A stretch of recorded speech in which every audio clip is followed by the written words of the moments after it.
பனு பக்ர ஹுசா மாதிரியான அந்த கோத்திரத்தார்களுக்கெல்லாம் என்ன செய்கிறாங்க, ஆயுதங்களை கொடுக்குறாங்க, காசு பணங்களை கொடுத்து நமக்கு எதிராக கிளப்பி விட்டு எல்லாம் சண்டைக்கு மதீனா நோக்கி வர ரெடியாக இருக்காங்க. அவங்க வர்றதுக்கு முன்னாடி நாம் அவங்கள்ட்ட சண்டைக்கு போய் அவங்கள என்ன செஞ்சிருவோம், அவங்கள கண்ட்ரோல் பண்ணிடலாம், அவங்கள தடுத்துடலாம் அப்படின்னு நபி ஸல்லல்லாஹு அலைஹி வஸல்லம் அவங்க போர் செய்வதற்கு உண்டான அந்த முனைப்பில் இருக்கிறாங்க. போகலாம் அப்படின்னு ரெடியாக போகலாம்னு நினச்சிக்கிட்டு இருக்கும்போது இப்போ மக்காவினுடைய தலைவர்களாக இருக்கக்கூடிய அபு சுஃபியான், உம்மு ஹபீபா அவங்களுடைய தந்தை, அவர் என்ன செய்கிறாருன்னா சண்டையெல்லாம் இல்லாமல் சமாதானமாக போயிடலாம் அப்படிங்கிற அடிப்படையில் அவர் மட்டும் தன்னந்தனியாக மதீனாவுக்கு வர்றார்.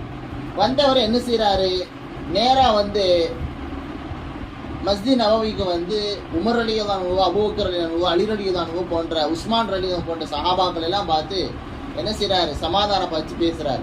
இந்த மாதிரி எங்களில் இருக்கக்கூடிய சில பேர் தெரியாதனமாக போய் என்ன செஞ்சுட்டாங்க, இந்த பனு பக்ர் ஹுசா மாதிரியான கூட்டத்தார்களுக்கு என்ன செஞ்சுட்டாங்க, காசு பணங்களையும் கொடுத்துட்டாங்க, ஆயுதங்களையும் கொடுத்து சண்டைக்கு வர முடியாது சொல்லிட்டாங்க.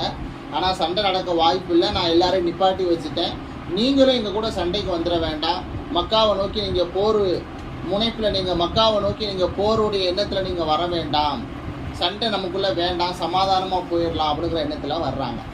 ஆனால் யாரும் என்ன செய்யல, யாரும் இந்த விஷயத்தில் உடன்படலை. ஏன்னா இது ஒரு உடன்படிக்கை மீறிய விஷயம். உடன்படிக்கைகள் என்பது எப்பொழுது மீறப்படுகிறதோ அப்பொழுது என்ன செய்யப்படும், அப்போ அவர்களுக்கு எதிராக சண்டை செய்வது என்பது ஒரு, அது அரபிகள்கிட்ட இருக்கக்கூடிய ஒரு, அது அவருடைய வழிமுறை நடைமுறை.